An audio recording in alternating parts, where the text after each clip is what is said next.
di daerah yang lembab, yang dingin, Ambon susah karena panas yang ampun. Kalau Bapak Ibu jemur di panas 10-15 menit, ada virus apapun akan mati di udara karena panasnya. Para ahli coba untuk bisa mendapatkan penawarnya, dan hari ini obat di apotek yang dijual di lapak-lapak yang namanya kloroquine itu laris manis. Kloroquine dikatakan, saya ikut siaran yang disampaikan bahwa kloroquine itu dia salah satu jenis obat yang bisa menyembuhkan. Ada digandeng dengan salah satu jenis obat lagi, itu dia akan mematikan virus itu. Dan hari ini orang cari kloroquine itu susah. Padahal kloroquine itu obat apa? Saya mau tanya Bapak. Malaria. Sebenarnya semua yang berkaitan dengan virus apapun Tuhan sudah siapkan obatnya. Tapi obat yang paling manjur itu firman Allah bilang pagi hari ini, tetapi kamu harus beribadah kepada Tuhan Allah. Amin. Beribadah kepada Tuhan Allah berarti perhatian kita, fokus kita, penyembahan kita, pujian kita hanya kepada Yesus Kristus. Kalaupun ada gereja yang ibadah hari ini di kota-kota tertentu, itu semua disiapkan antiseptik.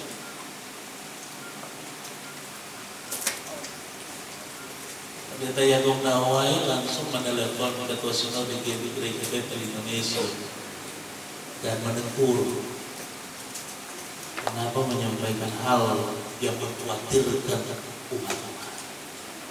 Harusnya di tengah-tengah krisis yang seperti ini, gereja harus tampil untuk menyatakan kuasa. Amin. Bahwa ibadah kita dengan dunia ini beda. Amin. Kalau orang beribadah, orang sungguh-sungguh dengan Tuhan, virus apapun tidak akan menembus kehidupan keadaan lahiriah kita. Amin. Amin. Ada dua hal sederhana yang perlu saya sampaikan lewat perenungan firman Tuhan di pagi hari ini. Apa maksud Tuhan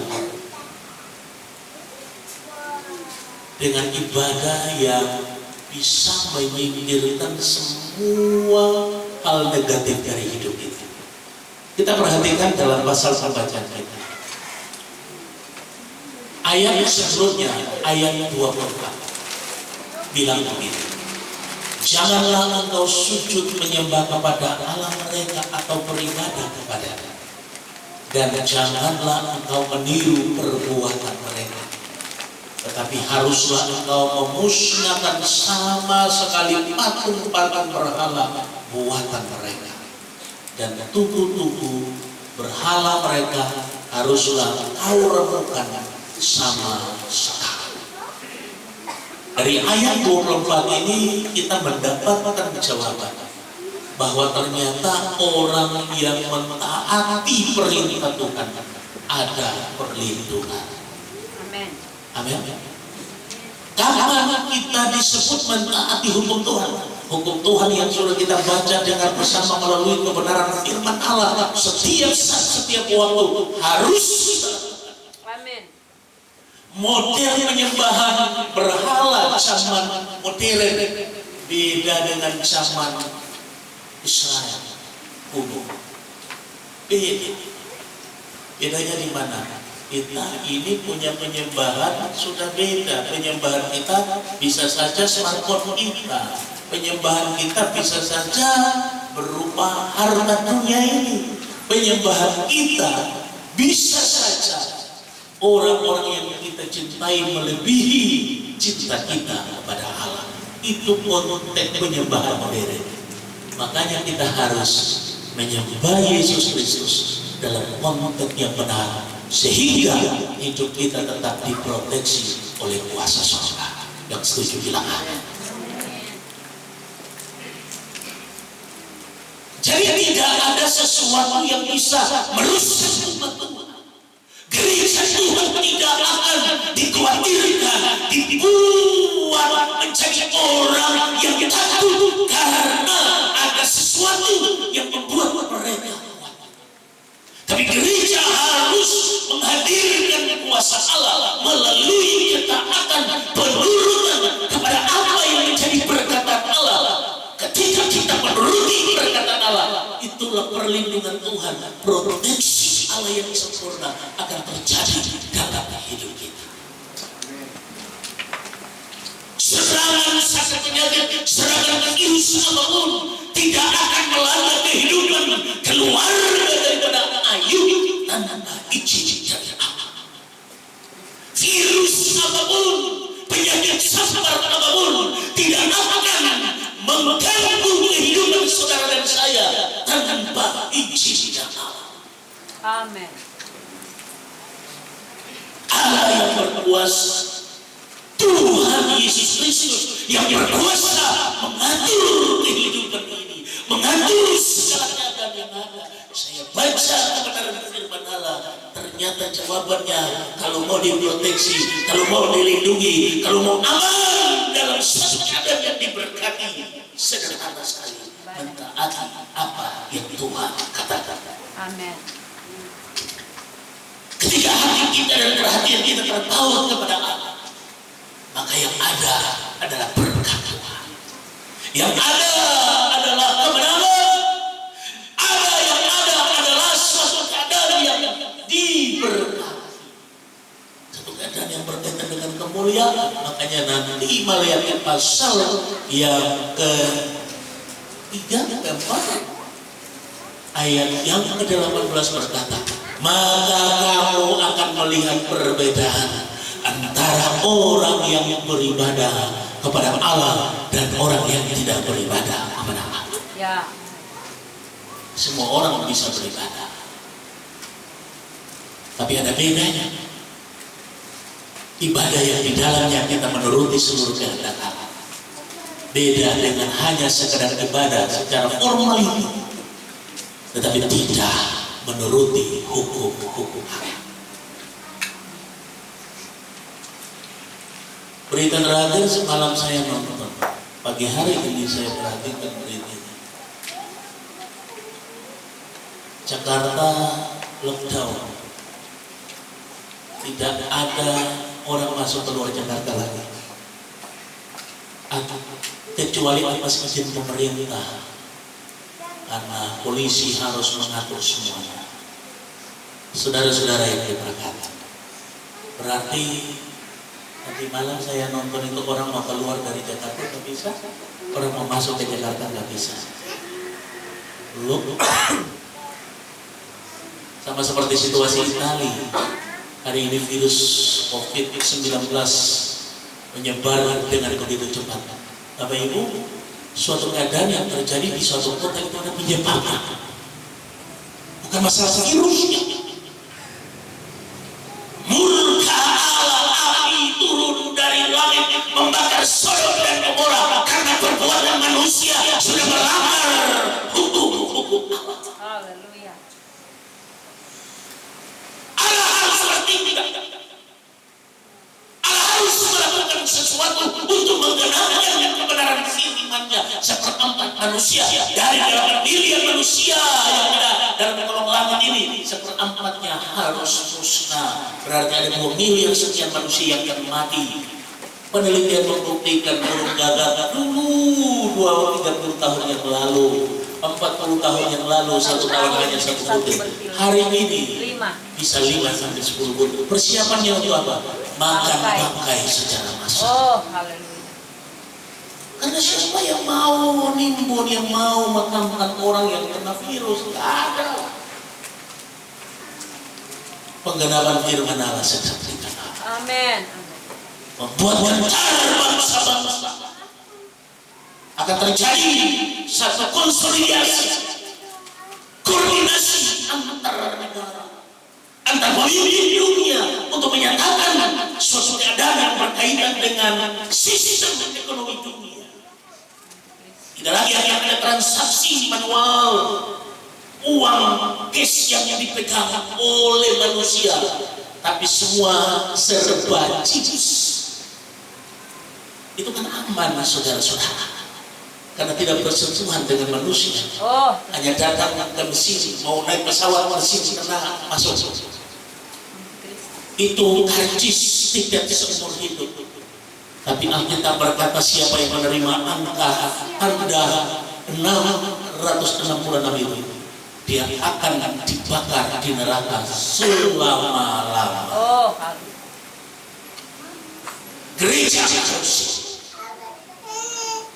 Gereja sedang diperhadapkan dengan suatu keadaan yang sukar dan sulit.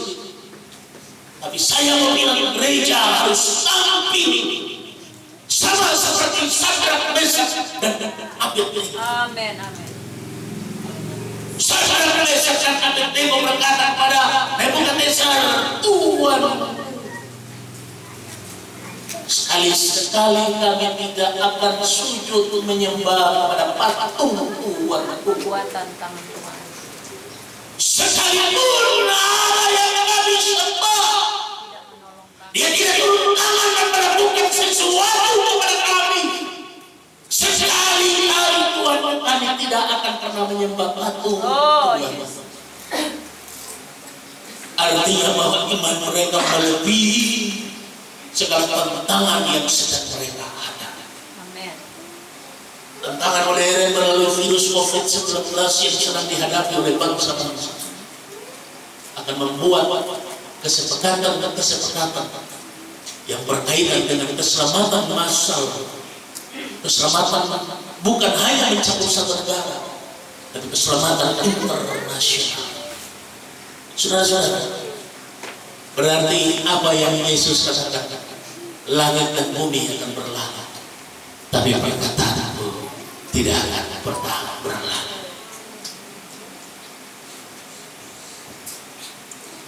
Apa yang membuat ibadah kita menjadi ibadah yang manjur, ibadah yang memberikan impact, dampak dalam hidup kita? Yang pertama tadi ayat 24, menuruti, mentaati apa yang menjadi keinginan kehendak dan kemauan Tuhan. Itu akan membuat kita terproteksi. Amin. Amin. Yang kedua,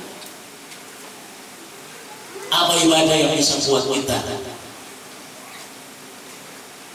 menjadi orang-orang yang berbeda, saudara-saudara? Saya ingin perhatikan di sini ayat 21 dari pasal pembacaan itu. Mundur sedikit. Ayat 21 rame-rame, bareng kita baca. 1, 2, 3. Jagalah dirimu di hadapannya dan dengarkanlah perkataannya. Janganlah engkau mendurhaka kepadanya, sebab pelanggaranmu tidak akan diampuninya, sebab namamu ada di dalam dia. Amin. Suatu pernyataan yang disampaikan Allah melalui hamba-Nya. Musa bertindak melakukan apa yang menjadi prioritas Allah bagi umatnya. Ibadah kita bisa maju, ibadah kita bisa berkemenangan, bukan hanya menuruti apa yang menjadi maunya Tuhan, tetapi dibilang jagalah diri, berarti kita harus waspada terhadap apa? Terhadap pengaruh-pengaruh dunia ini, pengaruh dosa. Sebenarnya penyakit yang mematikan itu bukan COVID-19. Ya. Penyakit yang mematikan itu dosa, DOSA, karena itu kekal. Kalau orang mati dalam dosa, hukumannya kekal.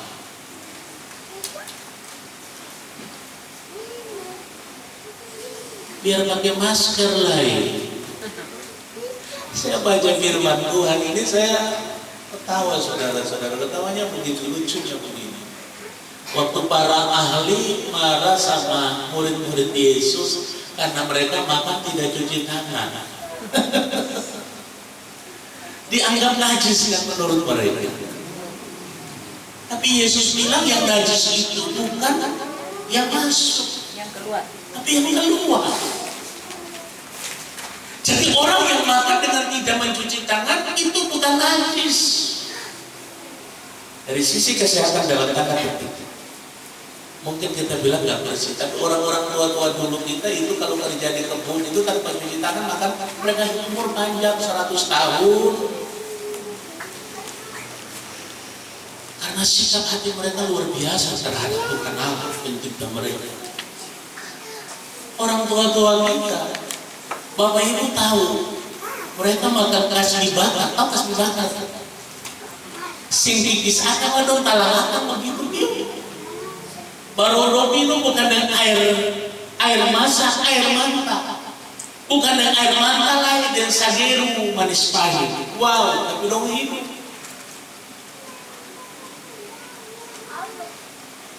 Saya dulu pikirkan semua keadaan yang terjadi ini. Ternyata Tuhan itu dia dahsyat dalam mendesain segala keadaan. Dia lihat manusia di dunia ini sudah peduli pada dia kejadian waktu jadi ngomong dia bilang corona turun. Habis corona kirana. Habis kiri. Saya duduk saya pikir-pikir planningnya Tuhan Allah ini luar biasa. Antum sutradara, antum yang apa? Antum bilang Michael,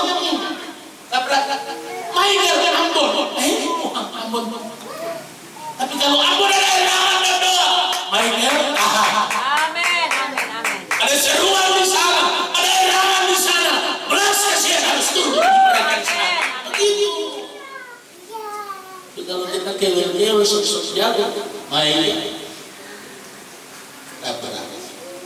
pakai tangan alur biar pakai masker 8 lapis 10 lapis